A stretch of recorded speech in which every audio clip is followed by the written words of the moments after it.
Tu n'as pas ton mot à dire, maman. C'est chez moi. Il l'a dit si fort que même les enfants ont arrêté de mâcher. Assez fort pour que sa femme ferme le lave-vaisselle un peu trop vite et assez fort pour que mes oreilles bourdonnent le reste de la soirée. C'était pour une petite bêtise, vraiment. Elliot, le plus jeune, avait encore renversé son jus. Mark, mon fils, a craqué, plus fort que nécessaire. Je lui ai juste demandé gentiment s'il pouvait crier autant devant les garçons. Je ne voulais pas intervenir. Je n'ai pas élevé la voix, mais apparemment j'ai dépassé les bornes. J'ai terminé le dîner en silence. Le rôti était sec, les haricots trop cuits, mais j'ai mâché, hoché la tête et souri quand les garçons ont parlé, faisant comme si je ne me dissolvais pas lentement de l'intérieur. Après la vaisselle, je suis montée dans la chambre d'amis, celle qu'ils avaient dit être juste pour moi quand j'emménagerais après ma chute. C'était le bureau de Mark. Maintenant, il y avait un lit simple, une commode trop large pour le mur et des rideaux qui ne cachaient pas vraiment la lumière du jour. Je me suis assise au bord du lit et j'ai regardé mes mains. Elles tremblaient. Je n'étais pas en colère. Pas vraiment, juste défaite. Il y a une différence. Cela ne faisait que 6 mois que j'avais emménagé. Après la fracture de la hanche, après la rééducation, après les conversations à voix basse où tout le monde s'accordait à dire que c'était plus logique. Tu seras plus en sécurité avec nous, maman. Julie avait dit, tu n'auras plus à te soucier des escaliers, des courses ou des factures. Ce qu'il n'avait pas dit, c'était, tu renonceras aussi à tes clés, à ta routine, à ton contrôle. J'ai essayé d'être reconnaissante. Je me suis dit que j'avais de la chance. Ils ont vidé une pièce. Ils ont changé leurs horaires. Julie travaillait à domicile presque tous les jours. Marc m'a aidé à régler mes médicaments et mes comptes. Et je l'ai aidé aussi. Bien sûr que je l'ai fait. C'est ce que font les mères. J'aidais avec les enfants, aller chercher l'école, faire les devoirs, préparer le dîner. J'ai payé le nouveau lave-vaisselle quand l'ancien est tombé en panne. J'ai financé la moitié des frais du professeur particulier dont Elliot avait besoin au printemps.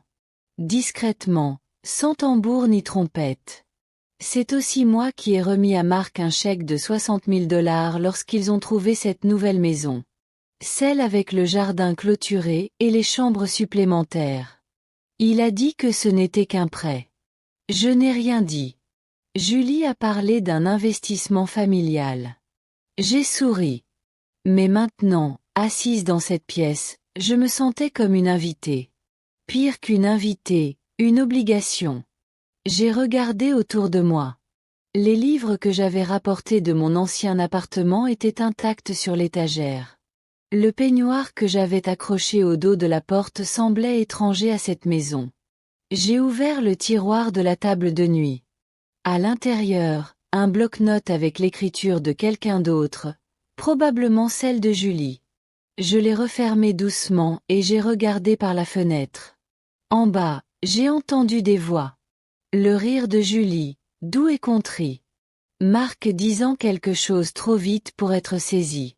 Je les imaginais en train de ranger, oubliant peut-être déjà la douleur de ses paroles, ou ne l'oubliant pas, l'oubliant simplement, comme il le faisait souvent quand il s'agissait de moi.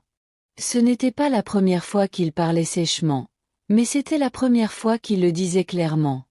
J'étais une visiteuse, et les visiteurs n'ont pas le droit d'être parents. Sauf que je ne suis pas une visiteuse. Je suis sa mère. J'ai élevé ce garçon. Je l'ai soigné pendant sa varicelle et ses chagrins. J'ai fait des doubles journées après la mort de son père pour qu'il puisse terminer ses études sans dette. J'ai siégé au tribunal à ses côtés lorsqu'il s'est battu pour la garde de son premier divorce. Et quand il a obtenu cette maison qu'il réclamait avec tant de force, c'est moi qui l'ai aidé à réunir la compte. Mais maintenant, je n'ai plus le droit d'exprimer mon opinion. Même pas quand un petit garçon se fait engueuler parce qu'il a renversé du jus de fruits. Je ne sais pas combien de temps je suis restée assise là. Peut-être 1 heure. Assez longtemps pour que le silence se fasse dans la maison. Assez longtemps pour que les garçons s'endorment. Assez longtemps pour que Julie éteigne la lumière du salon. À un moment donné, je me suis levée. J'ai avancé lentement. Mes hanches me faisaient encore mal le soir. J'ai ouvert le placard et j'ai sorti le petit coffre-fort que je gardais par terre. À l'intérieur se trouvaient quelques documents. Un relevé bancaire, mes directives médicales, un dossier de mon avocat. Je les ai longuement contemplés. Puis j'ai sorti mon bloc-notes et j'ai commencé à faire une liste. Ce n'était pas long. Juste 5 choses. Appeler la banque, contacter l'avocat, vérifier le solde de mes comptes de placement, retrouver mon acte de naissance, trouver un endroit où aller. Je ne savais pas si j'allais vraiment partir. Pas encore. Mais pour la première fois depuis des mois, j'ai pensé à ce que cela signifierait de me choisir à nouveau, d'arrêter de m'expliquer, d'arrêter de m'excuser, d'arrêter d'attendre que quelqu'un me traite comme si j'étais importante. J'ai glissé la liste dans le dossier et j'ai éteint la lumière. Demain, je déciderai. La chute s'est produite un mardi, juste après le déjeuner. J'avais attrapé un bocal sur l'étagère du haut, stupide, je sais, et la chaise sur laquelle je me tenais a vacillé. Une seconde plus tard, j'étais debout. L'instant d'après, je fixais le plafond, un cri coincé dans la gorge. La douleur était vive, immédiate et implacable. Je me souviens avoir essayé de me traîner jusqu'au téléphone. Je n'ai pas réussi à aller bien loin. C'est Pam, la voisine du dessus, qui a entendu quelque chose et a appelé les secours. Cette gentille femme m'apporte toujours de la tarte à la rhubarbe en été. C'était il y a 7 mois. L'hospitalisation s'est transformée en rééducation. La rééducation s'est transformée en discussion. Tout le monde était bien intentionné. Comme toujours. Marc est venu le 2e jour, des fleurs à la main, l'inquiétude collée au visage. « Tu nous as foutu une trouille bleue », a-t-il dit. Julie l'a suivi, un sac fourre-tout avec un livre de puzzle et du baume à lèvres à la main.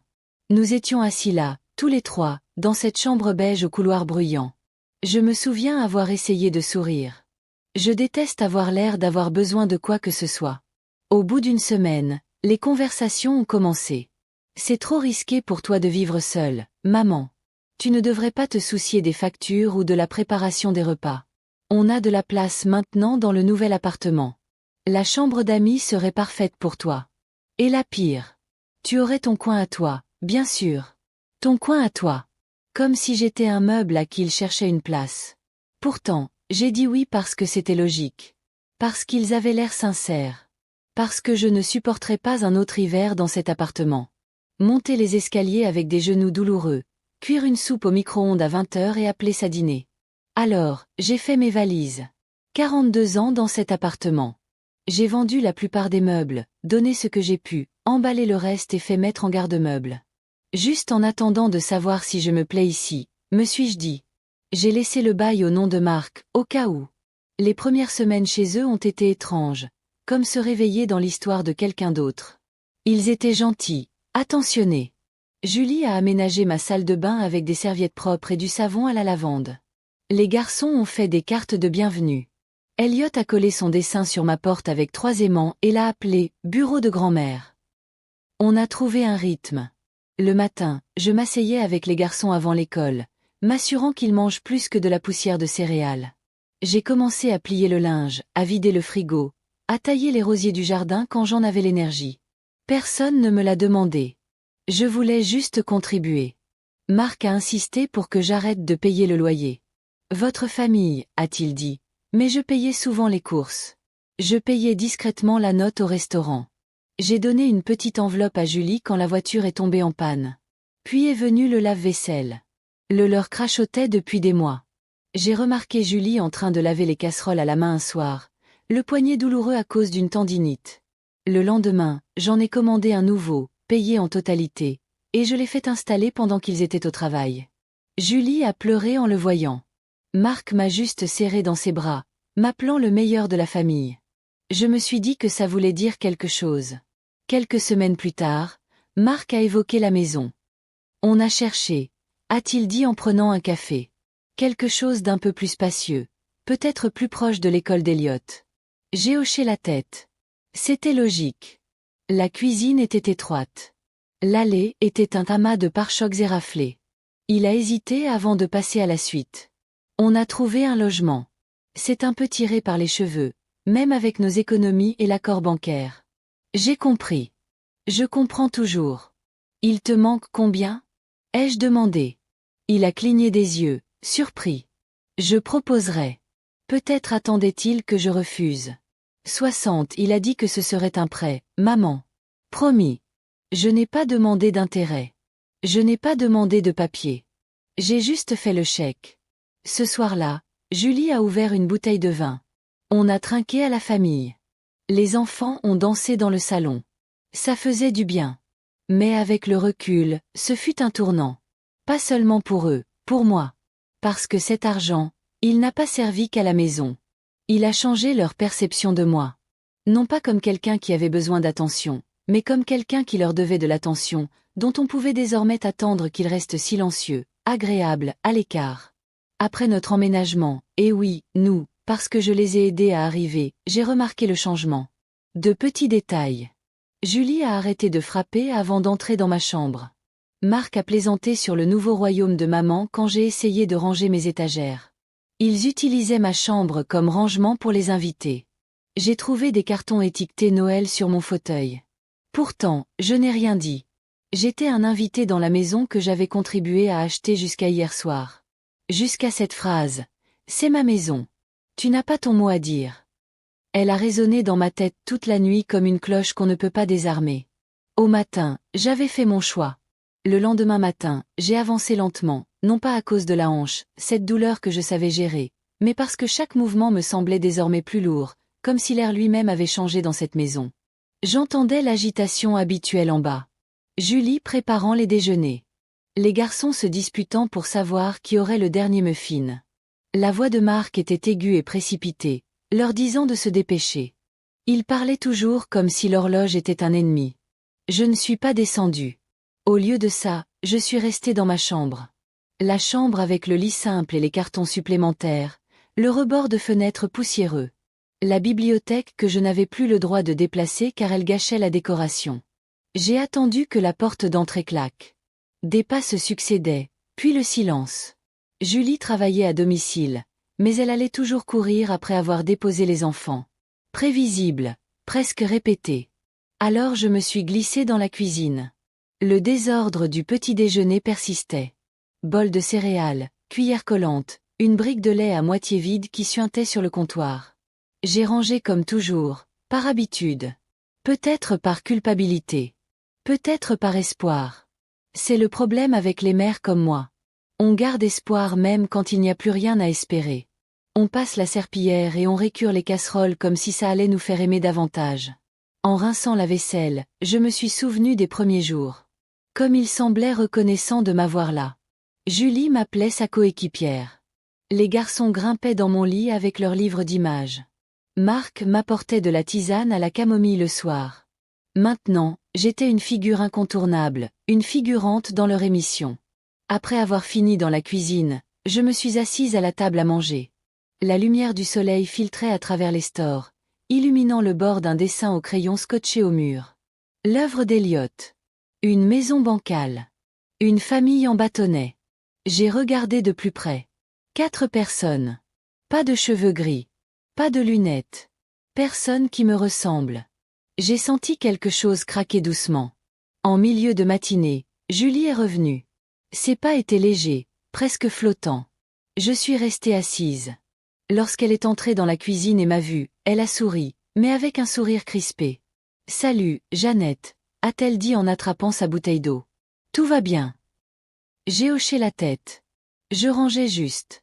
Elle a jeté un coup d'œil à la table. « Oh, merci. Je voulais y aller, mais ça va. » Elle a hésité. Marc était un peu tendu hier soir. Je suis sûre qu'il ne voulait pas m'énerver. J'ai fredonné d'un air évasif. Elle s'est arrêtée, a ouvert le frigo et a sorti une boîte de melons coupés. Il a subi beaucoup de pression au travail. Les délais, vous savez. Un autre fredonnement de ma part.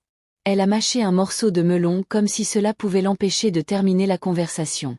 Je l'ai observée, cette femme qui m'appelait maman, seulement quand elle avait envie de quelque chose. Sa manucure était fraîche. Ses yeux ont quitté les miens. Puis elle a dit. Il est parfois débordé. C'est dur d'être un père, un mari, un soutien de famille. Je l'ai regardé. Vraiment regardé. Et à ce moment-là, j'ai compris quelque chose. Ils croyaient vraiment que leur fardeau était plus lourd que le mien. Que j'avais de la chance d'être là. Que ma présence était une charité. Je me suis levée. Ma chaise a raclé le parquet. Julie a cligné des yeux. Tu vas quelque part? J'ai besoin de prendre l'air, ai-je dit. Dégourdir les jambes. Tu veux que je vienne? Non. Elle a reculé, surprise. D'accord. Bon, fais-moi signe si tu as besoin de quoi que ce soit. Je n'ai pas répondu. J'ai juste pris mon sac à main, le vieux noir à la fermeture éclair cassée, et je suis sortie. Le quartier était encore nouveau pour moi. Des maisons toutes faites, des pelouses fraîches, des boîtes aux lettres assorties. Je ne connaissais pas le nom des voisins. Personne ne me faisait signe. Je marchais lentement, d'un pas assuré. Le mal de hanche, oui, mais moins que le mois dernier. Le progrès. J'en ai profité pour repenser à tout ce que j'avais fait depuis mon emménagement. À la fois où j'étais restée éveillée à coudre de nouveaux rideaux pour la chambre des garçons et que Julie les avait remplacés par des rideaux de chez Target parce que les tiens ne collaient pas au thème. À ce matin où j'ai proposé de faire des crêpes et où Marc a laissé Julie s'occuper du petit déjeuner. Maman. Les enfants sont habitués à sa façon de chuchoter avec Elliot. Maman dit que tu es là pour l'instant. Juste là pour l'instant. Cette phrase m'était restée en tête plus longtemps que je ne le voulais. J'ai atteint le petit parc au bout du pâté de maison et me suis assise sur un banc à l'ombre. Une jeune mère est passée avec une poussette, écouteurs dans les oreilles, le regard droit devant elle. Aucun hochement de tête, aucun regard. J'ai fermé les yeux et laissé le vent caresser mon visage. En les ouvrant, j'ai vu un couple de personnes âgées de l'autre côté de la pelouse. Elles nourrissaient des pigeons. Ils tenaient une petite radio portative. Ils ne parlaient pas, ils étaient juste assis près de moi. C'était Walter et moi, avant. Et je me suis demandé, s'il était là, que dirait-il de tout ça? Il dirait, Jeannette, tu as assez donné. Tu peux arrêter de donner maintenant. Je suis restée assise là jusqu'à ce que le vent se lève. Puis j'ai fouillé dans mon sac à main. J'ai sorti le bloc-notes que j'avais plié 2 fois la veille et j'ai regardé à nouveau la liste. Appelle la banque. Contacte l'avocat. Vérifie tes placements. Trouve un endroit où aller. J'ai tapoté la page une fois pour chaque article. Puis je me suis levée plus lentement cette fois. Chaque pas vers la maison était différent, comme si je marchais vers la fin d'une vie et le début d'une autre, quelque chose de plus calme, mais la mienne. L'enveloppe était dans mon tiroir depuis des mois. Du papier épais couleur crème. Le nom de Marc défilait au recto, de ma main. Une écriture qui s'est assombrie au fil des ans. À l'intérieur du chèque, 60 000 $, daté, signé, non encaissé, car quand je le lui ai tendu, il m'a demandé « Ça te dérange si on attend la clôture de la vente pour le déposer ?» J'ai répondu « Bien sûr. Ce qui est à moi est à toi. C'est comme ça que font les mères, non. » Mais il ne me l'a jamais rendu. La semaine suivante, j'ai vu la maison en vente en ligne, en attente, puis vendue. Et soudain, on déménageait. J'avais proposé de rester pendant le déménagement, pensant qu'ils avaient peut-être besoin d'espace. Julie a insisté. Non, ils avaient besoin de moi. Elle m'a dit que je pouvais surveiller les garçons pendant qu'elle s'occupait des déménageurs. Je n'ai pas protesté. Je ne l'ai jamais fait. Ce n'était pas seulement l'argent. C'était tout ce qui suivait. Marc m'a ajouté un compte courant commun pour les urgences, a-t-il dit. Mais bientôt, d'autres choses ont commencé à s'y ajouter. Une facture d'eau par-ci, un paiement de voiture par-là, puis les soins dentaires de Julie, des cours de natation particuliers, des pneus neufs, que des petites choses, mais qui s'accumulaient. Je voyais les relever chaque mois. Ils étaient polis au début. Puis les frais ont cessé d'être évoqués, juste des suppositions. Et moi, je n'ai pas posé de questions. Je ne voulais pas paraître difficile. Puis est arrivée la procuration. C'était l'idée de Julie. Au cas où, dit-elle gentiment. Si quelque chose arrive, on peut agir rapidement en votre nom. Il faisait chaud. Je me souviens de l'arrivée du notaire. Des papiers jonchaient la table à manger. Elliot coloriait au bout de la table pendant que je signais une procuration aux gens qui se souvenaient à peine de mon anniversaire. Je me souviens même de la façon dont Julie versait de la limonade dans des bocaux, comme si cela donnait une impression de convivialité et non de transaction. Je justifiais tout. Ils sont occupés. Ils sont bien intentionnés. C'est comme ça que la vie est maintenant. Mais ce n'était pas la vie. C'était une gomme lente. J'ai commencé à remarquer comment Julie me présentait à de nouveaux voisins. La mère de Marc, elle reste chez nous un moment. Toujours là, jamais au foyer. Et quand l'agent immobilier est venu déposer les papiers, celui qui les a aidés à finaliser l'achat de la maison, elle m'a regardé et m'a dit « Oh, c'est sûrement grâce à toi que ça a pu arriver. » J'ai souri, sans rien dire. Ce soir-là, j'ai pleuré sous la douche en silence, l'eau coulant pour que personne ne m'entende. Il y a eu d'autres moments. Des moments qui ne semblaient pas si importants jusqu'à ce que je regarde en arrière et que je comprenne le schéma. Comme le jour où Julie m'a demandé de ne pas réorganiser le garde-manger. Ça embrouille les garçons. Ou quand Marc m'a gentiment suggéré de ne pas apporter mes livres dans le salon. Trop de désordre. Ou le soir où j'ai proposé de faire un rôti et que Julie a dit « Restons simples. Les garçons préfèrent ma façon de faire. » À chaque fois, j'acquiesçais. Jusqu'au jour où j'ai réalisé que je n'acquiesçais pas pour approuver. Je hochais la tête pour obtenir leur permission. Une permission qu'ils pensaient nécessaire pour exister ici. C'est le jour même où j'ai consulté la procuration en ligne. Je voulais voir ce que j'avais réellement signé. J'ai lu chaque mot. Puis j'ai ouvert un nouvel onglet et cherché le numéro de mon ancien avocat, celui que Walter et moi utilisions pour rédiger nos testaments. C'était il y a 2 semaines.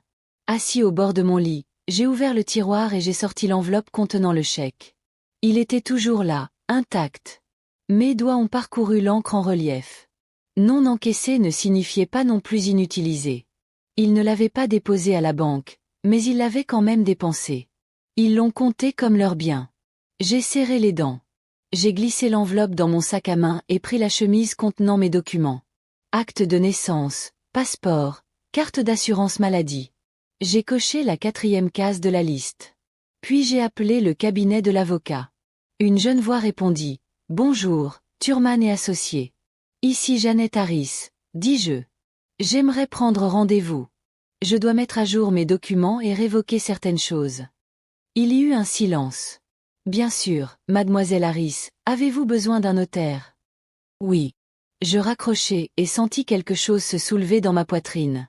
Comme si ma respiration revenait à un point où j'avais perdu mon souffle. Il me restait un dernier appel. J'appelai ma banque. « Bonjour, ici Jeannette Harris.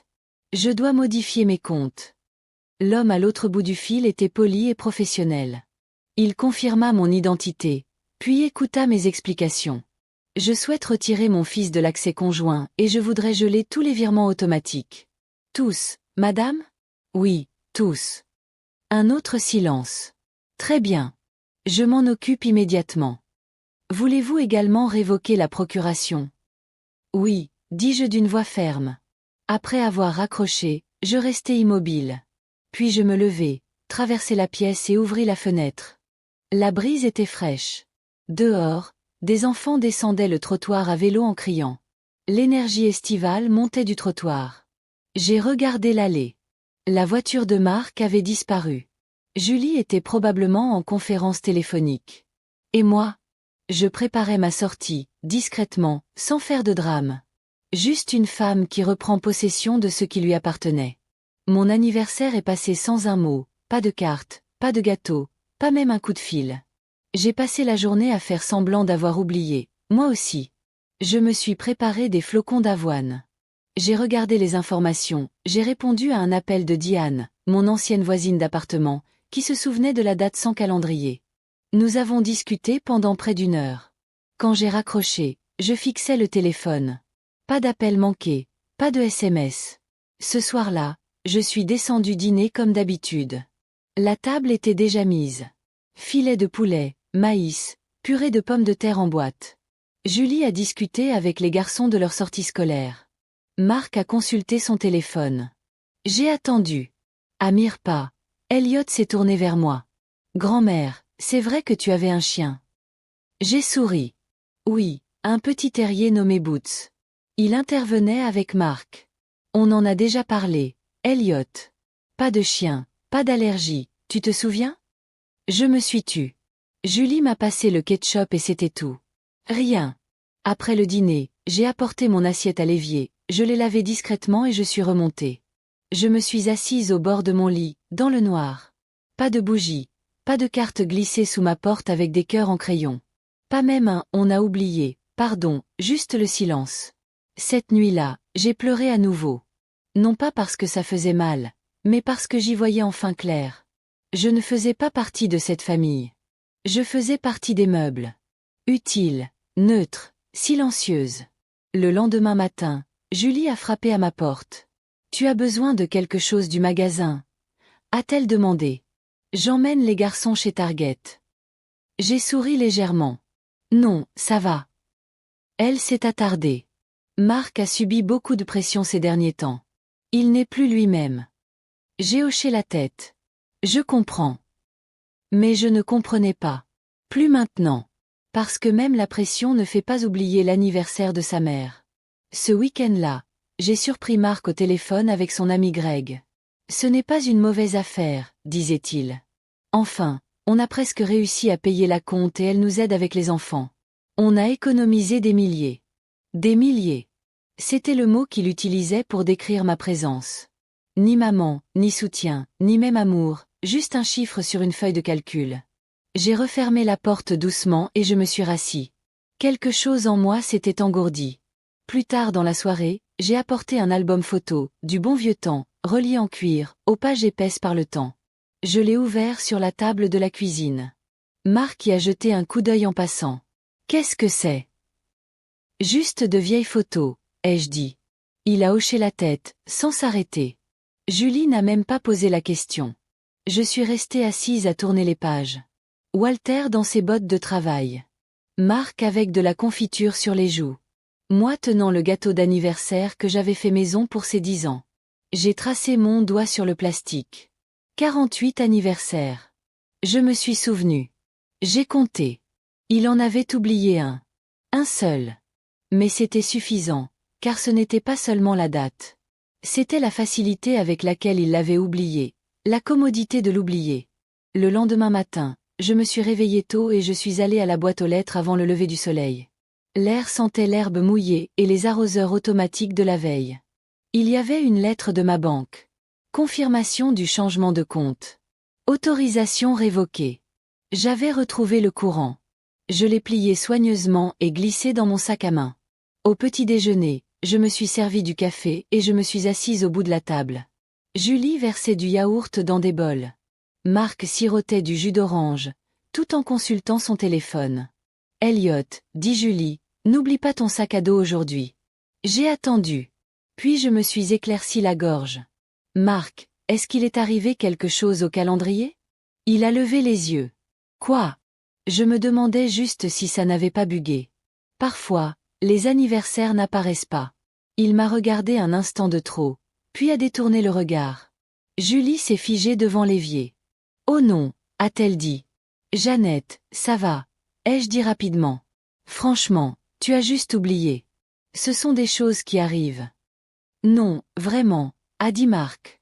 Mais sa voix s'estompait déjà. « On fera quelque chose ce week-end. » Mais je savais qu'il ne le ferait pas, car si ça avait eu de l'importance, il s'en serait souvenu.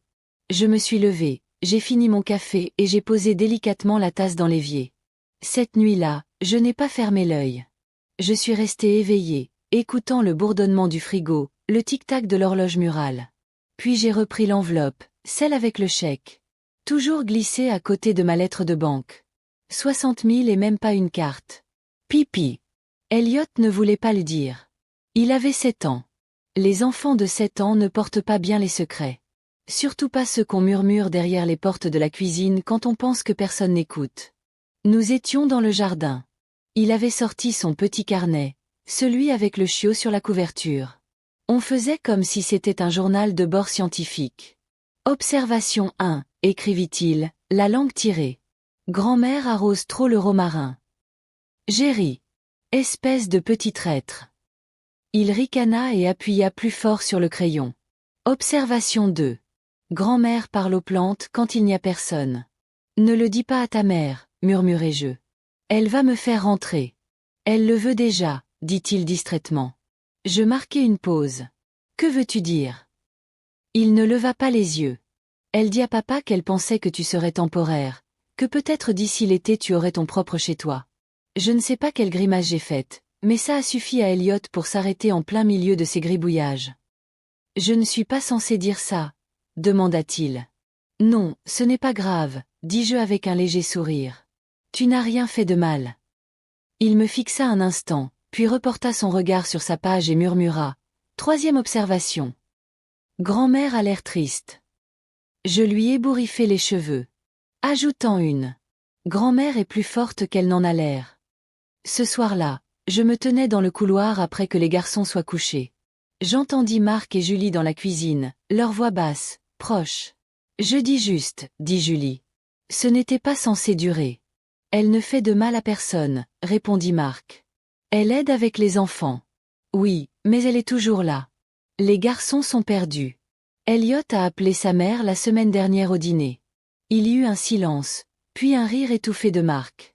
Elle a acheté les bijoux de la maison. Enfin, elle ne les a pas achetés. Tu vois ce que je veux dire? Exactement, dit-elle. Et c'est pour ça qu'il faut être prudent. Ce n'est pas sain pour eux de penser qu'elle fait partie de tout. Elle est juste là pour l'instant. Juste là pour l'instant. Je m'éloignai de la porte, silencieuse. Dans ma chambre, je m'assis au bord du lit et contemplai la pile de linge plié que j'avais lavé le matin même. Le pantalon de yoga de Julie, les chaussettes de sport de Marc. Je les associais même par paire, comme je le faisais quand il avait 10 ans. Le tiroir où je rangeais mes vêtements s'est coincé quand je l'ai ouvert. Les glissières étaient enlevées et personne n'avait pris la peine de le réparer. Je tirai dessus jusqu'à ce qu'il cède, puis je fixai la pile à l'intérieur. 3 chemisiers, 2 pantalons, la chemise de nuit que Walter m'avait achetée 15 ans plus tôt. C'est tout ce que j'avais emporté. On m'avait dit que je n'avais pas besoin de grand-chose. Julie avait dit, on t'achètera des choses neuves, quelque chose qui ira mieux avec cette maison. Comme si mes pulls n'étaient pas assortis au plan de travail. Comme si ma vie avait besoin d'être épurée pour s'adapter à leur esthétique. Je sortis la liste de sous mon oreiller. Elle était maintenant froissée, les coins adoucis à force de plier et de déplier. 4 choses rayées. Une seule restait. Trouver un endroit où aller. Ce soir-là, j'ai ouvert le navigateur de ma tablette et j'ai tapé « Résidence pour retraités avec logement privé ». Une est apparue non loin de mon ancien appartement, toujours en ville, toujours desservi par le bus, avec un petit café et un club de jardinage. Les photos n'étaient pas tapées à accent grave-l'œil, juste honnêtes. Je l'ai ajoutée à mes favoris. Le lendemain, j'ai appelé. Bonjour, ici Sunrise Pinet. Comment puis-je vous aider? Je suis Jeannette Harris. Je recherche une résidence indépendante, un T2, au calme, pas trop loin de la bibliothèque. La femme au téléphone semblait enjouée. Nous avons 2 logements libres, mademoiselle Harris. Voulez-vous venir les voir? Oui, ai-je dit. Demain, doucement. Elle a marqué une pause. Bien sûr. Je n'ai rien dit à Marc ni à Julie. Je leur ai dit que j'avais un rendez-vous chez le médecin. Julie a proposé de conduire. J'ai décliné. Juste un petit contrôle, ai-je dit. Je prendrai un taxi. Je suis arrivée 10 minutes en avance. L'immeuble était chaleureux, rien de grandiose, mur beige, moquette usée, mais la femme à l'accueil souriait de tout son visage. Elle m'a accompagnée dans le couloir jusqu'à un petit appartement d'angle. La fenêtre donnait sur une cour avec un vieux chêne. Je suis restée là un long moment. La femme ne m'a pas interrompue. Au bout d'un moment, je me suis tournée vers elle. Quand pourrais-je emménager? Elle a souri. On peut le garder une semaine. Préviens-nous. J'ai hoché la tête. Dans le taxi, je serrais mon sac à main sur mes genoux.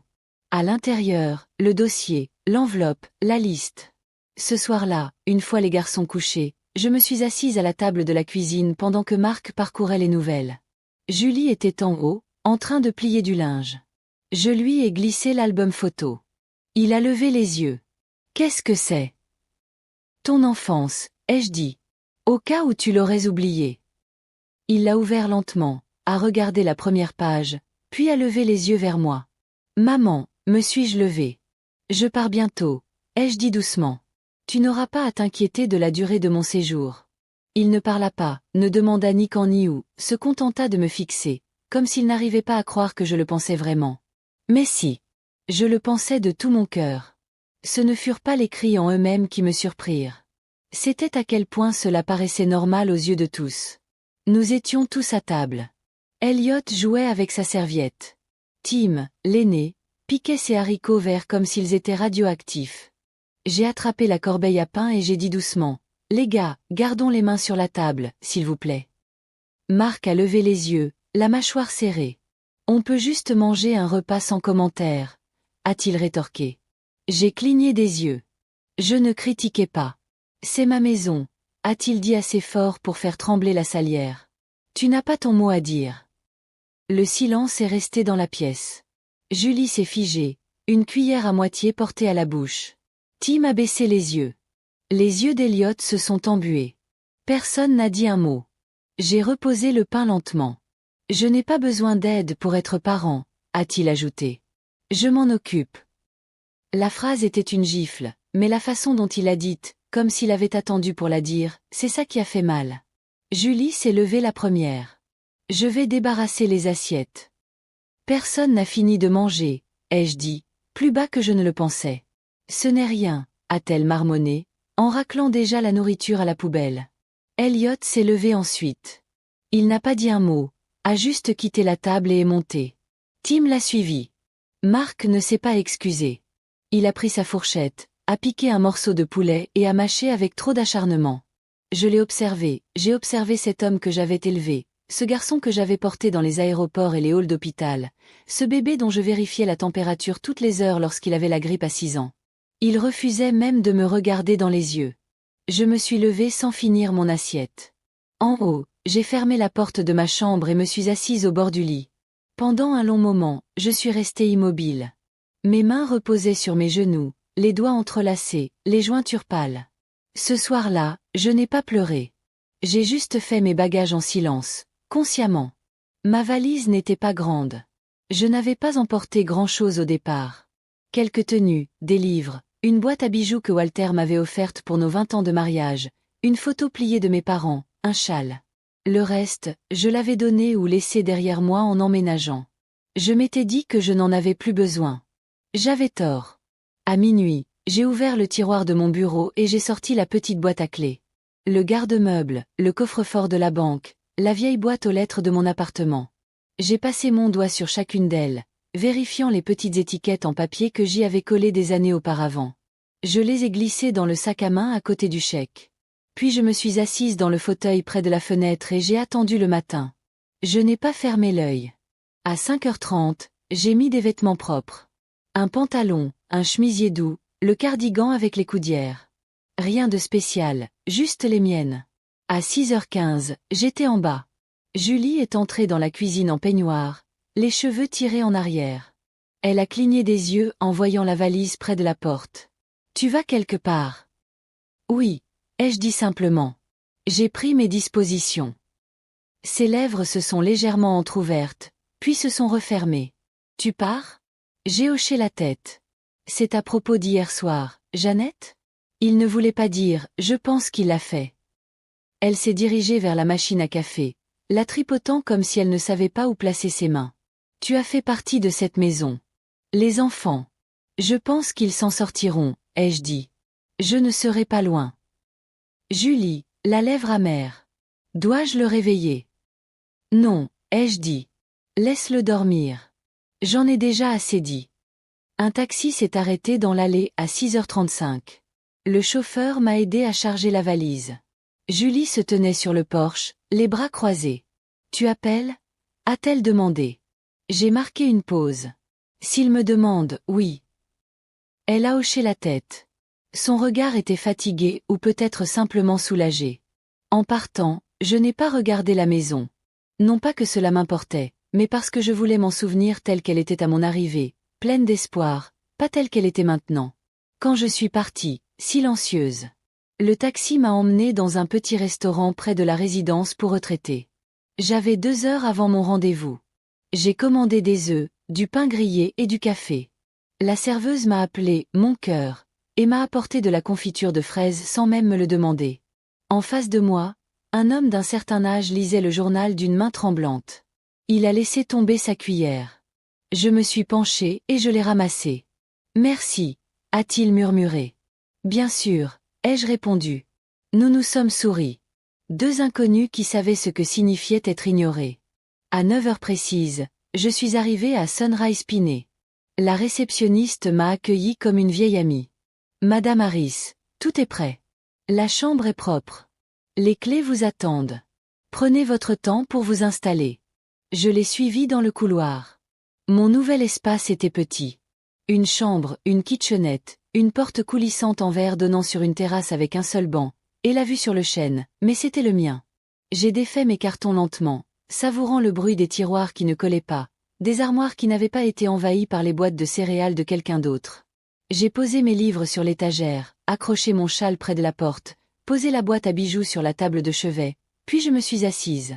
Pour la première fois depuis des mois, peut-être des années, je me suis sentie immobile. Je ne savais pas ce qui allait suivre, mais je savais une chose. J'avais arrêté d'attendre d'être accueillie. J'étais partie construire quelque chose de mon côté. L'air extérieur de Sunrise Pinet sentait le paillis frais et le linge propre. Il y avait une cour au milieu du bâtiment. Rien de plus qu'un rectangle de pelouse et quelques bancs. Mais pour moi, c'était un champ. Il y avait aussi des fleurs. Des fleurs faciles à entretenir.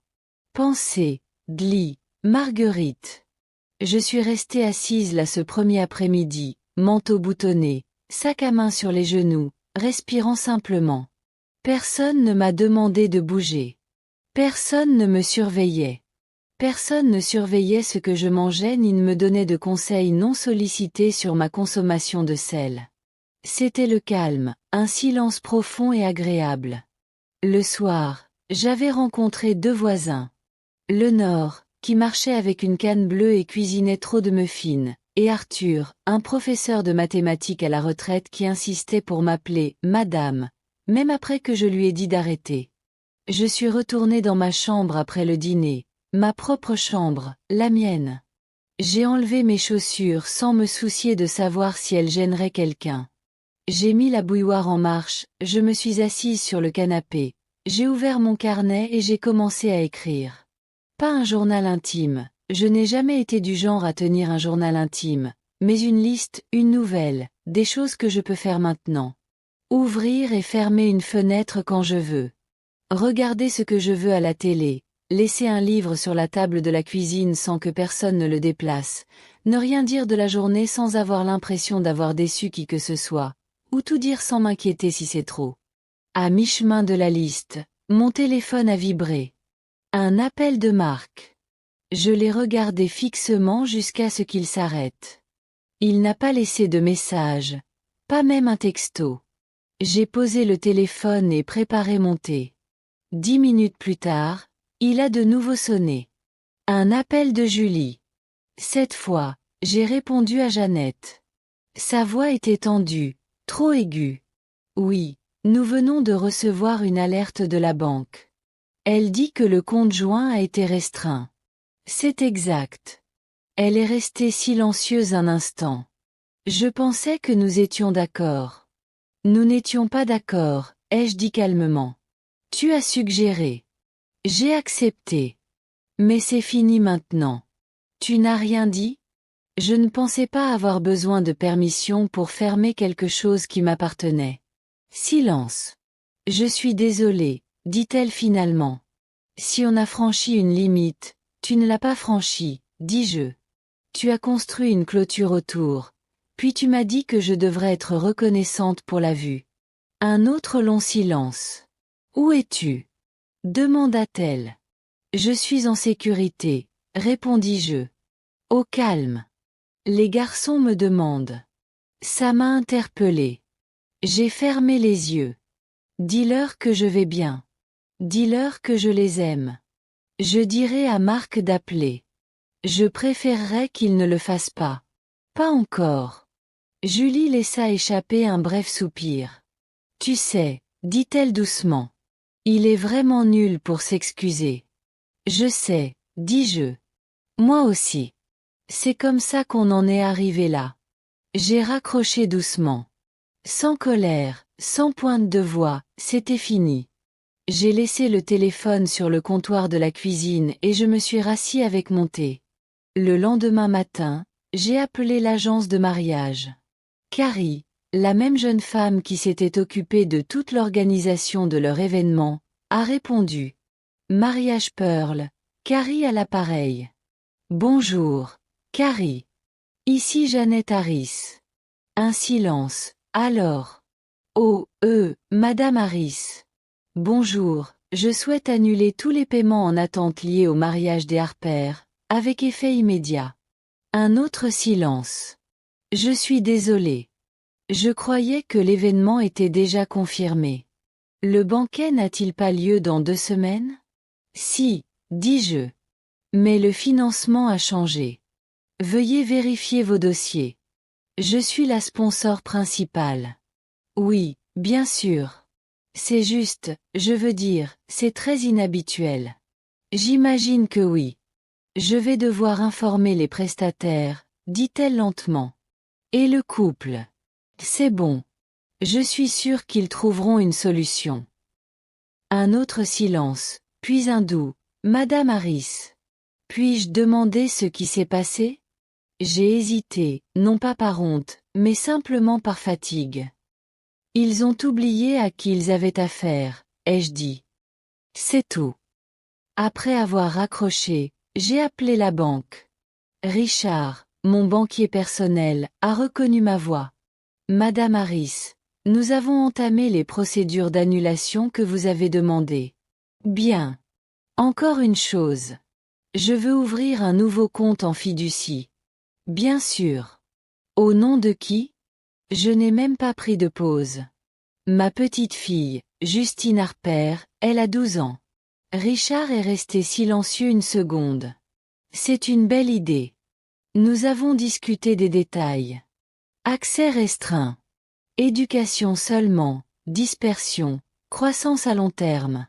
En raccrochant, j'ai fait une autre liste. Ce que je laisse derrière moi. Une maison où j'étais invisible.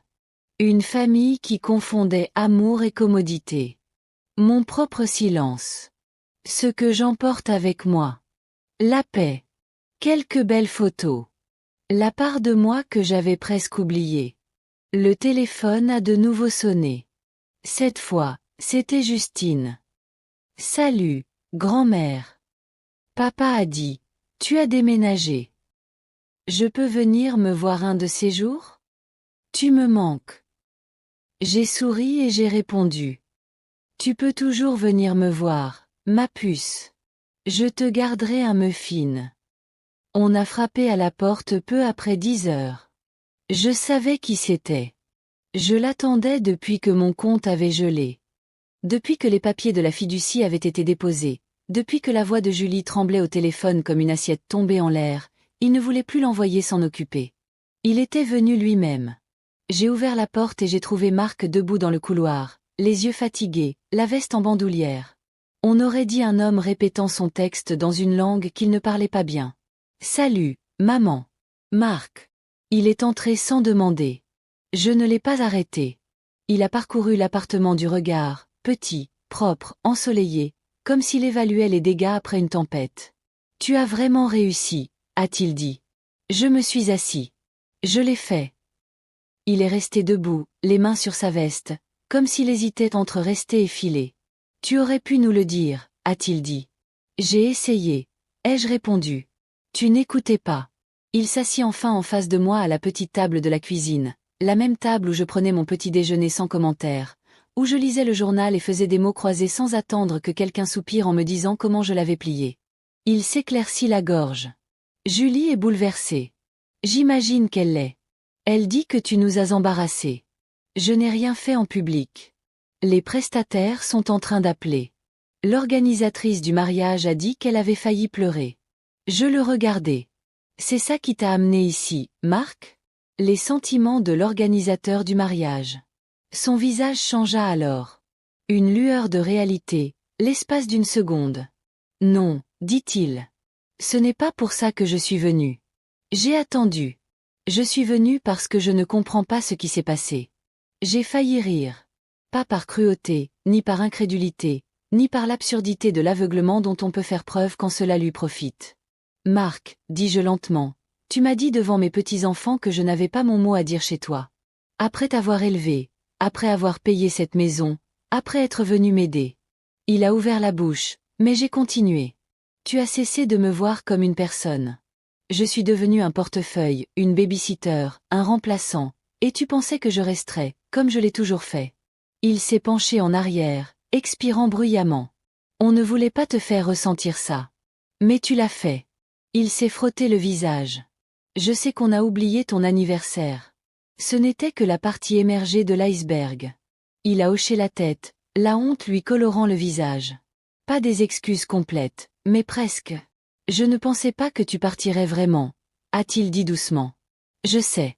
Je ne pensais pas que tu reprendrais l'argent. Il n'a jamais disparu. Le silence s'est installé entre nous. Finalement, il a demandé, où es-tu allé ce soir-là? À Dian, tu te souviens d'elle? De l'ancien immeuble. Elle avait un canapé-lit. Il parut stupéfait. Tu ne l'as dit à personne?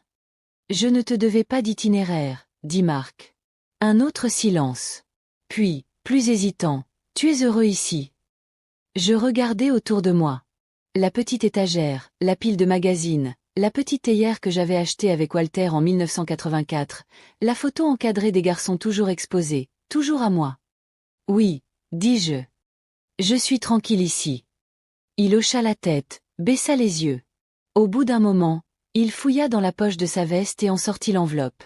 L'enveloppe, celle que je lui avais donnée des mois auparavant, non encaissée, légèrement pliée maintenant, toujours scellée. Je ne l'ai jamais déposée, dit-il. Je sais. Il la fit glisser sur la table.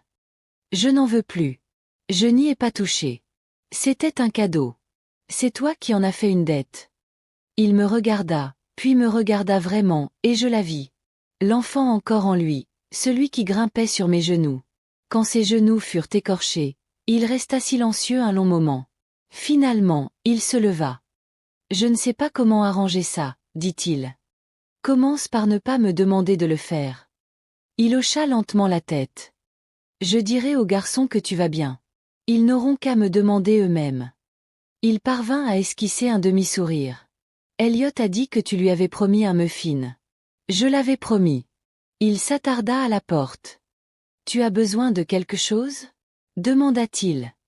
Non, répondis-je d'un ton ferme. Pour une fois, non. Il partit silencieusement. Je le regardai partir par la fenêtre. Ni avec colère, ni même avec tristesse, juste avec lucidité. C'était toujours mon fils, mais je n'étais plus son ombre. 2 jours plus tard, je reçus une lettre. Ni un SMS, ni un message vocal. Une vraie lettre, enveloppe, timbre et tout. L'écriture était irrégulière, les lignes tremblantes. J'ai su avant de l'ouvrir que ce n'était pas de Marc ou Julie. C'était d'Elliot. Chère grand-mère, tu me manques. Maman dit que tu te reposes. Papa dit que tu es je réfléchis. Je pense qu'ils ne savent peut-être pas. Tu es parti parce que quelqu'un t'a rendu triste. Je ne sais pas si c'était moi. J'espère que non. Réponds-moi, s'il te plaît. Puis-je venir te voir? Les muffins me conviennent, mais aussi le croque-monsieur. Bisous, Elliot. J'ai gardé la lettre contre ma poitrine plus longtemps que nécessaire. Non pas parce qu'elle m'a brisé, mais parce qu'elle m'a redonné courage. Cet après-midi-là, j'ai répondu, « Cher Elliot, tu n'as rien fait de mal. » Jamais. Je suis partie parce que les adultes ont oublié comment être gentils, et parfois, on a besoin de s'éloigner pour le leur rappeler. J'aimerais beaucoup que tu viennes me voir. Apporte ton carnet. J'apporterai le croque-monsieur. Et peut-être que je te montrerai comment parler à Rosemary sans te faire prendre. Avec tout mon amour, grand-mère. Je l'ai posté avant de pouvoir changer d'avis. Lenore m'a surprise à la boîte aux lettres. Déjà du courrier de fan? Me taquina TL. Juste un rappel, j'ai dit quoi? Qu'il vaut toujours la peine de croire aux gens, même quand ils vous déçoivent. Elle me tapota le bras. Tu as de bonnes bases, Jeannette. De retour à l'intérieur, je me suis assise à ma table et j'ai rouvert le carnet. J'ai fait une nouvelle liste. Les choses qui ne me manquent pas. La sensation d'être gênante. Le silence prudent. Le son d'un fils adulte qui crie comme s'il avait 12 ans. Être remercié seulement quand l'argent changeait de main. Plier des serviettes que je n'utilisais jamais. Des choses que je regrette encore. Ne pas avoir dit au revoir au garçon correctement. L'expression du visage de Julie quand je suis partie. Moitié culpabilité et soulagement. Marc autrefois assez petit pour être porté. La version de moi qui pensait que la loyauté signifiait silence. Vers 18 heures, la réception a sonné. C'était Arthur qui tenait un échiquier. Tu joues? A-t-il demandé. Avant, oui, dis-je. Eh bien, sourit-il. Je suis vieux et lent. Ça devrait être un match équitable. On a joué 3 parties. J'ai perdu la première, gagné la deuxième, et je l'ai laissé croire qu'il avait gagné la troisième. Après son départ, je me suis assis près de la fenêtre. Il avait plu. La lumière filtrait par les fentes de l'allée et un pigeon solitaire se pavanait près du banc comme s'il était le maître des lieux. Je l'observais avec amusement. Puis mon téléphone a sonné. Appel d'un inconnu. J'ai failli laisser la messagerie tomber, mais quelque chose en moi a répondu. Bonjour, Madame Harris. Oui, c'est Clara, dit la femme. De votre ancien immeuble. J'espère ne pas vous déranger. Pas du tout. Clara, comment allez-vous? Eh bien, j'appelle parce qu'il y a du courrier à votre nom. Et aussi, j'ai trouvé autre chose dans le débarras du sous-sol. Oh, une boîte, dit-elle. Avec votre nom marqué, cuisine, mais ce n'est pas que des casseroles.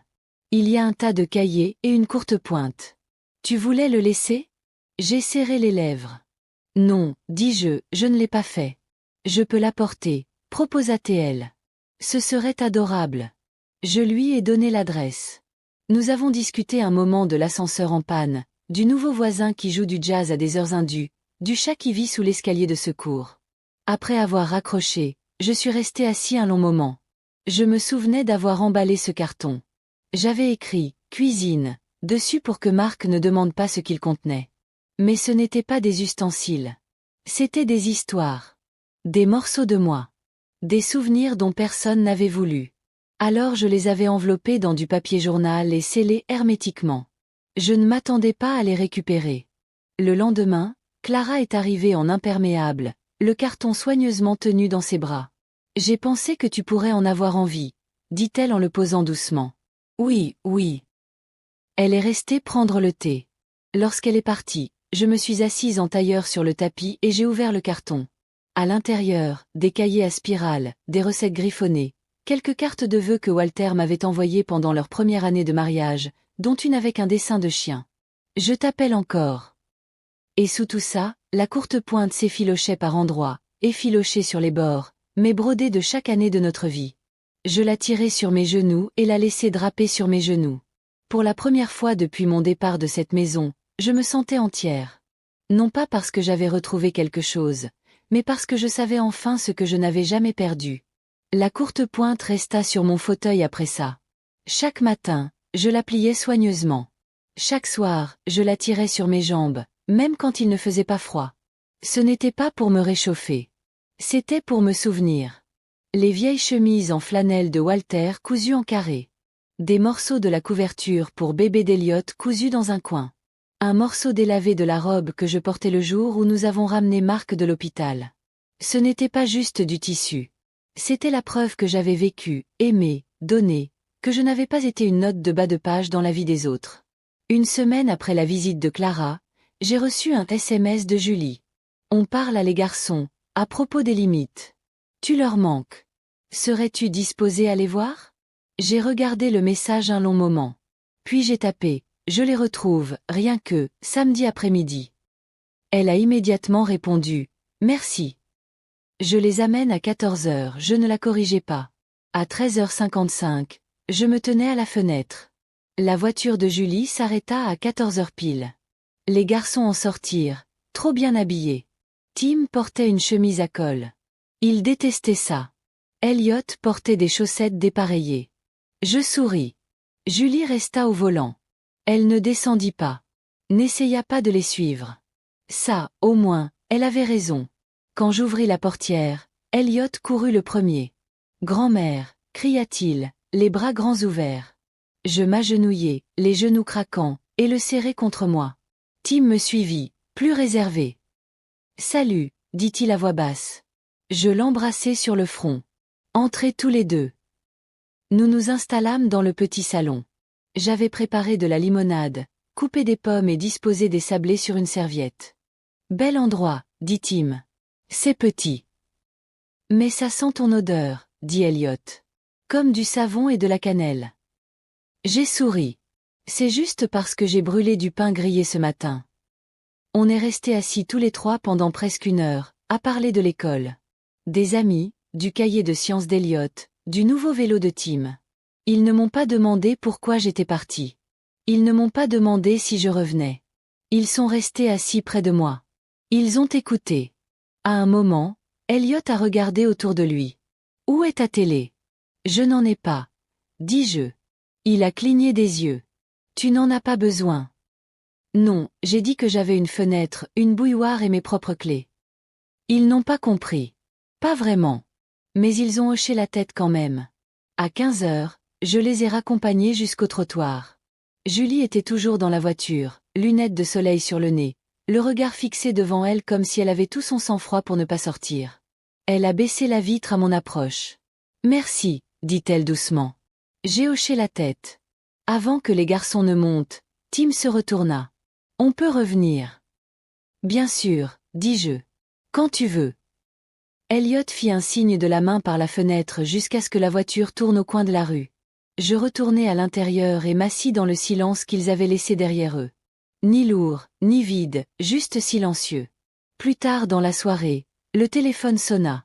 Marc. Je ne décrochai pas. Il ne laissa pas de message. Au lieu de cela, il m'a envoyé une photo des garçons sur le pas de la porte, tenant une pancarte sur laquelle était écrit « On t'aime, grand-mère ». Je n'ai pas répondu, mais je l'ai gardé. Le lendemain matin, je me suis réveillée tôt et j'ai fait des crêpes, une seule fournée. Personne d'autre à nourrir que moi. Je les ai mangées lentement avec du miel au lieu de sirop, et j'ai lu un livre du début à la fin sans être interrompu. Vers midi, je suis allée à la salle commune. Le Nord était déjà là en train de faire un puzzle. Arthur m'a fait signe de la main depuis la table du fond. « Tu es radieuse, a-t-il dit. »« Trop de thé, » ai-je répondu. Il a ri. Nous avons joué 2 parties d'échecs. Il a gagné la première. Je l'ai battu à la deuxième avec une tour et 3 pions. Après, il a dit, « Tu sais, tu es différent maintenant. » Comment ça? Tu te tiens plus droit. J'y ai pensé tout l'après-midi. Le soir, j'ai rouvert le carnet. Cette fois, je n'ai pas fait de liste. J'ai écrit une phrase. Je suis resté silencieux si longtemps que j'en ai oublié que j'avais une voix. Puis je l'ai souligné et j'ai tourné la page. L'invitation était arrivée dans une enveloppe crème avec une bordure dorée. Elle était remise en main propre par courrier, ce qui m'a semblé théâtral, le genre de geste que l'on fait quand on essaie de défaire quelque chose avec raffinement plutôt qu'avec sincérité. C'était de Marc et Julie. Vous êtes chaleureusement invités à célébrer le 15e anniversaire de la famille Harper et sa pendaison de crémaillère. Rejoignez-nous pour un après-midi de nourriture, d'amis et de souvenirs. Votre présence serait précieuse. Je l'ai lu 2 fois. Puis je l'ai posé sur le comptoir à côté de ma bouilloire et je l'ai regardé jusqu'à ce que l'eau bouille. Je ne l'ai pas déchiré, je ne l'ai pas jeté, je l'ai juste laissé là comme une pierre que quelqu'un d'autre aurait décidé de mettre dans ma poche. Plus tard dans l'après-midi, le Nord a remarqué que je regardais ailleurs pendant notre promenade. Qu'est-ce qui s'est passé? Tu es en toi? Demanda-t-elle. On dirait que tu résous une équation sans chiffres. Je lui ai parlé de l'invitation. Elle a claqué la langue. Ils t'ont mise à la porte et maintenant ils veulent que tu sois de retour comme centre de table? Je ne pense pas qu'ils voulaient me mettre à la porte. Peu importe ce qu'ils voulaient dire, dit-elle en serrant plus fort sa canne. Ce qui compte, c'est ce qu'ils ont fait et ce qu'ils n'ont pas fait. Je n'ai rien dit. Ce soir-là, je suis restée assise dans ma chambre à contempler la photo des garçons, celle qu'ils avaient envoyée, tenant cette pancarte. Je l'avais mise dans un cadre, pas sophistiqué, juste en bois. Je les ai imaginés à cette fête, vêtus de petites chemises, promenés comme les symboles d'une famille qui avait trouvé sa place. J'ai imaginé Julie faisant un discours, Marc criant trop fort. J'ai imaginé que mon nom ne serait pas mentionné, non pas parce qu'il me détestait, mais parce que cela compliquait l'histoire qu'il racontait. Je n'ai pas beaucoup dormi cette nuit-là. À 2 heures du matin, je me suis levée et j'ai fait du thé. Assise sur le balcon, la couette sur les genoux, j'écoutais le bourdonnement de la nuit autour de moi. Les arroseurs automatiques, le vent dans les arbres, le faible bruit d'une télé tardive. Et j'ai décidé d'y aller. Pas pour eux. Pour moi, pour ne pas être incluse, pour être vue. 2 jours plus tard, je me suis habillée avec soin. Un pantalon, un chemisier doux, des boucles d'oreilles en perles que Walter m'avait offertes pour nos 30 ans. J'ai tressé mes cheveux en arrière, me suis regardée dans le miroir et ai dit à voix haute, « Ton chez toi, où que tu entres. » Le taxi m'a déposé devant leur maison, celle que j'avais contribué à acheter. Elle avait changé. Nouvel aménagement paysager, volets plus clairs, une couronne décorative sur la porte qui avait probablement coûté plus cher que les courses d'une semaine. Les gens étaient déjà à l'intérieur. Rire, musique, tintement de verre. J'ai monté les marches et sonné. Julie a ouvert la porte. Un instant, elle a semblé stupéfaite. Puis elle a souri. Trop vite, trop largement. Jeannette, a-t-elle dit, tu as réussi. J'étais invitée, ai-je dit. Bien sûr, a-t-elle murmuré. Entrez. La maison sentait les ordures et les bougies parfumées. Des inconnus s'attardaient, verre à la main. Certains hochaient poliment la tête. D'autres me jetaient un coup d'œil et se détournaient, incertains si j'étais traiteur ou de la famille. Marc m'a repéré de l'autre côté de la pièce. Il s'est approché lentement. Salut, maman. Marc, tu as bonne mine. Moi aussi. Il a hoché la tête. On n'était pas sûr que tu viennes. Moi non plus. Il ne m'a pas demandé pourquoi. Je pense qu'il savait qu'il ne fallait pas chercher un sens là où il avait enfoui tant de petites vérités. Je ne me suis pas attardé longtemps. J'ai salué les garçons. Tim m'a serré fort dans ses bras. Elliot a murmuré, tu sens les crêpes. Julie a porté un bref toast. À tous pour avoir fait partie de leur voyage. Elle a parlé de croissance, de famille, de gratitude. Elle n'a pas prononcé mon nom, mais l'instant a duré suffisamment longtemps pour que certains jettent un coup d'œil vers moi. J'ai tenu mon verre, je ne l'ai pas levé, puis je suis partie. Je me suis éclipsée pendant que quelqu'un lançait un diaporama à la télé. Photo d'un couple heureux, 2 garçons en pleine croissance, une maison financée en partie par le silence. Dehors, le soleil commençait à disparaître derrière les toits. Je suis restée un instant sur le trottoir, respirant le silence. Je n'ai pas pleuré, je n'ai pas ragé, j'ai juste souri faiblement face à l'absurdité de tout cela. Que d'efforts les gens déploient pour préserver une version de la vérité qui les met à l'aise. De retour à la maison, j'ai enlevé mes chaussures et mis la bouilloire en marche.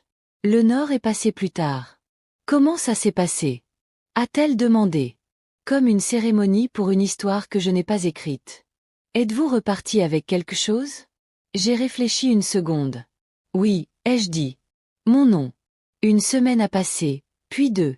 Pas d'appel, pas de SMS, pas de photos des garçons. Le silence ne m'a pas surpris. Je l'avais vu venir comme une marée lente. Le genre de celle qui se retire avant la vague. La fête de Julie avait été sa dernière performance. Une histoire scellée par des sourires et des souvenirs soigneusement sélectionnés. Mon apparition n'a pas tout gâché. Elle leur a juste rappelé que l'histoire n'était pas entièrement la leur. Un matin, j'ai reçu une lettre du conseil scolaire. Elliot avait dessiné mon nom sur un projet artistique en classe. Un gros cœur rouge, avec grand-mère Jeannette à l'intérieur. Le professeur me l'a envoyé par la poste avec un post-it. Il disait, c'est à toi. Je l'ai épinglé au-dessus de mon bureau. L'après-midi même, le Nord a frappé à ma porte. Tu ne vas pas me croire, a-t-elle dit en entrant sans attendre. Arthur nous a inscrits à la soirée de contes communautaires. Il a fait quoi? Il a dit que tu racontais de meilleures histoires que le vieux fou qui parle toujours de sa tomate préférée. Je n'avais pas raconté d'histoire devant des gens depuis des années. Elle m'a tendu un prospectus. Tu t'en sortiras très bien. C'est juste 15 minutes. Le jeudi suivant, j'ai plié le papier et je l'ai placé sous ma tasse de thé. Ce soir-là, je me suis assise, la courte pointe sur les genoux, et j'ai réfléchi à ce que j'allais dire. Pas seulement ce qui s'était passé, mais ce que cela signifiait. Je ne voulais pas être la femme qui énumérait ses griefs. Je voulais être la femme qui montrait aux gens à quoi ressemblait la survie quand tout était calme, stable et empreint de grâce. Jeudi est arrivé plus vite que prévu. Il y avait 30, peut-être 40 personnes dans la salle de repos, des chaises pliantes, un micro qui grinçait trop fort. Quelqu'un a apporté des brownies. Arthur a d'abord parlé du métier d'enseignant et de l'apprentissage auprès d'élèves qui se fichaient de l'algèbre, mais qui lui ont appris à être présents quand même. Puis ce fut mon tour. Je me suis avancée, les mains immobiles. Avant, je croyais que la gentillesse, c'était se taire, ai-je dit. Attendre, laisser les autres partir en premier. Quelques hochements de tête. Mais la gentillesse sans limite, ai-je poursuivi, n'est pas de la gentillesse. C'est de la gomme. Je leur ai parlé de la maison. Pas avec amertume. Avec des faits, de l'addition, des cris, du tiroir de la cuisine qui ne s'ouvrait jamais, n'est-ce pas? De ce que l'on ressent quand les gens qu'on aime oublient qu'on n'est pas un meuble. Puis j'ai marqué une pause, j'ai regardé autour de moi et j'ai dit, partir n'était pas le plus dur. Rester absent, si. Cette dernière phrase est restée en suspens un instant. Puis quelqu'un a applaudi. Un autre a suivi. Bientôt, la pièce entière était pleine de bruit. Pas de tonnerre, mais une chaleur. Après cela, une femme que je ne connaissais pas s'est approchée de moi et m'a serré la main. C'est ma belle-fille, mot pour mot, a-t-elle murmuré. Je n'ai pas encore eu le courage. Commence petit, ai-je dit. Commence par ton nom. De retour dans ma chambre, j'ai écrit une autre note dans le carnet. Dire la vérité à voix haute, c'est comme expirer après des années sous l'eau. Quelques jours plus tard, j'ai reçu un texto de Tim. On peut revenir.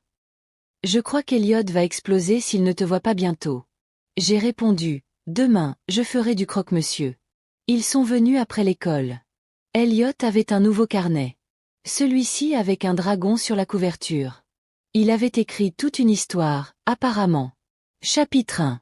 La grand-mère qui parlait au vent. Il l'a lu à voix haute pendant que Tim mangeait la moitié du fromage que j'avais dans le frigo. Quand ils sont partis, Tim m'a serré dans ses bras plus longtemps que d'habitude. Maman est toujours en colère, a-t-il dit. Mais je ne pense pas qu'elle sache pourquoi.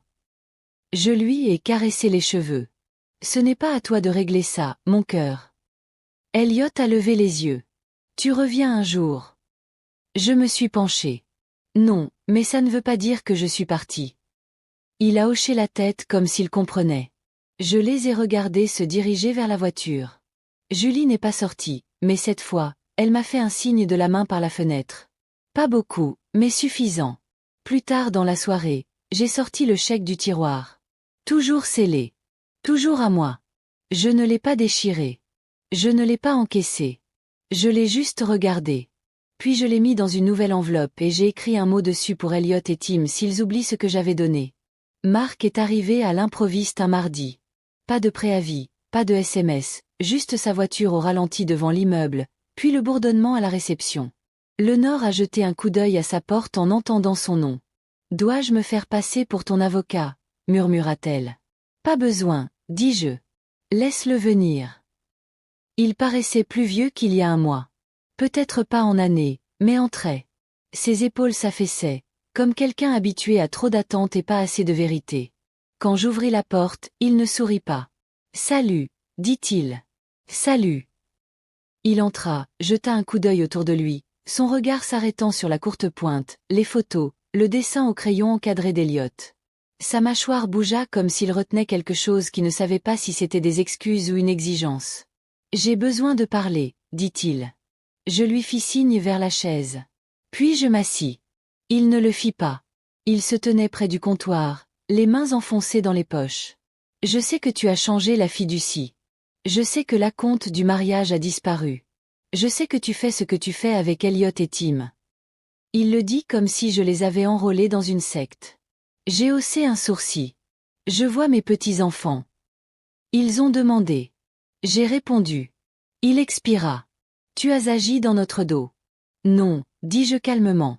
Je m'écartai de ton chemin. Il marqua une pause. Julie est furieuse. Julie a le droit d'être inquiète. Elle dit que tu montes les garçons contre nous. Ça me fit rire. Discret, mais sec. Tu crois que je dois les monter?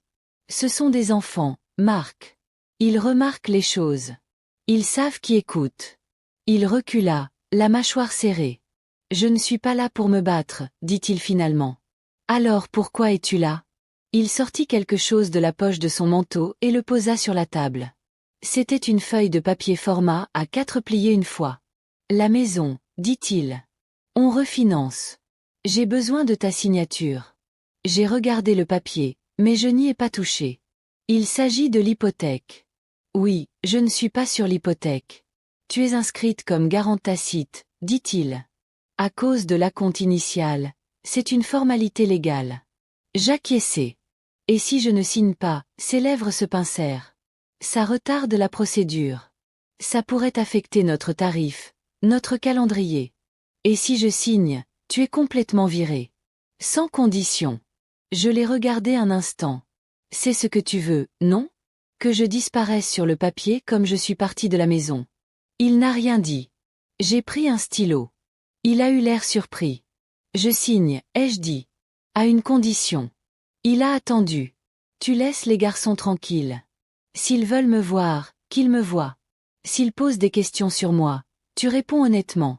Pas de récit, pas de froideur, juste la vérité. Il a hésité, puis a hoché la tête. J'ai signé. Il a plié le papier avec une révérence presque irrévérencieuse. Lorsqu'il s'est retourné pour partir, il a marqué une pause. J'avais tort, a-t-il dit doucement. À propos des cris, de la maison, de plein de choses. Je n'ai pas répondu, non pas parce que je ne l'avais pas entendu, mais parce que les excuses sont comme des graines. Elles ont besoin de temps et d'entretien. Il a atteint la porte. Encore une chose, ajouta-t-il, la main sur la poignée. Ce chèque, je l'ai toujours. Je sais. J'ai envie de le déchirer. Ne le fais pas. Il se retourna, surpris. Donne-le à tes fils, dis-je. Un jour, alors qu'il demandait pourquoi leur grand-mère avait disparu et n'était pas restée, il hocha la tête une fois puis partit. Ce soir-là, je n'écrivis qu'une seule phrase dans le carnet. On ne répare pas quelque chose avec du silence et de la paperasse, mais c'est un début d'admettre que c'est cassé. Cela fait maintenant 7 mois. Je mesure le temps différemment ici. Pas en dispute ou en anniversaire manqué, mais en tasse de thé servi, en puzzle terminé, en semis planté. Dans les matins calmes, dans le bruissement des journaux, faute d'être oubliés, les garçons viennent souvent, parfois ensemble, parfois un à la fois. Ils ne parlent pas toujours de la maison. Je ne pose pas toujours la question. Notre temps nous appartient. Il n'est ni emprunté ni marchandé. La nouvelle histoire d'Eliot s'intitule La grand-mère qui construisit un château sans mur. Tim fait semblant d'être trop vieux pour les histoires, mais il écoute quand même depuis le canapé, les bras croisés et un sourire dissimulé sur la bouche. Il y a un mois, je les ai emmenés au jardin de la ville et leur ai montré où Walter avait planté des jonquilles sans autorisation. Nous sommes passés devant mon ancien immeuble. Il a toujours la même rampe ébréchée au 3e étage. Aucun d'eux ne m'a demandé pourquoi j'étais parti, mais Elliot a dit « Tu souris plus maintenant ». J'ai répondu « C'est parce que j'ai arrêté d'attendre la permission ». Il a noté ça. Il note tout. La semaine dernière, j'ai animé mon premier cercle de narration. Pas seulement en tant qu'oratrice, mais en tant que celle qui l'initie. 5 femmes, 3 hommes, 2 chaises de trop, que j'ai de toute façon gardées ouvertes pour ceux qui auraient besoin de trouver leur voix. J'ai raconté l'histoire, pas tous les détails, juste sa forme. Une femme a donné. Une femme a attendu. Une femme s'est effacée dans les marges de sa propre générosité. Puis elle s'est souvenue qu'elle avait un nom. Ils n'ont pas applaudi. Ils n'en avaient pas besoin. Nous nous sommes assis ensemble dans le silence qui a suivi, et c'était comme si on se tenait ensemble. Hier, je suis passé devant un miroir sans sourciller. Je n'ai pas vérifié si mon regard était jugé. Je n'ai pas compté mes rides ni rappelé depuis combien de temps personne ne m'avait dit que j'étais belle. Au lieu de cela, j'ai ajusté mon col, lissé mes cheveux et dit à voix haute, « Je suis fière de toi. » Non pas parce que je me suis échappée, mais parce que je suis restée. Parce que je ne suis pas revenue juste pour être tolérée. Parce que j'ai cessé de demander qu'on ait besoin de moi et que j'ai appris à être, tout simplement. Il n'y a pas d'épilogue où tout est pardonné. Pas de ruban bien rangé. Marc hésite encore. Julie défend toujours la version des événements qui la rend bienveillante. C'est bien. Je ne suis plus là pour corriger leur histoire. Je suis là pour écrire la mienne. Et si vous lisez ceci, si vous avez l'impression d'avoir digéré tout cela trop souvent, alors je vais le dire clairement. Vous avez le droit de reprendre votre voix. Vous avez le droit de cesser d'être reconnaissante pour les miettes. Vous avez le droit de construire une vie où votre présence n'est une faveur pour personne d'autre que vous. Commencez par votre nom, puis avancez d'un pas, puis d'un autre. Vous n'avez pas besoin de crier. Vous n'avez pas besoin de jeter quoi que ce soit. N'attendez pas d'être accueilli dans des lieux pour lesquels vous avez déjà payé. Vous n'êtes pas un invité. Vous êtes la fondation. Et si cette histoire vous a rappelé quelque chose de votre vie, si elle a suscité ne serait-ce qu'une lueur de reconnaissance, alors je ne demande que ceci. Partagez-la. Commentez si vous vous êtes déjà senti petit dans une pièce que vous avez construite. Dites à quelqu'un d'autre qu'il n'est pas le seul. Car le silence peut être réconfortant, mais la vérité, vous stabilise.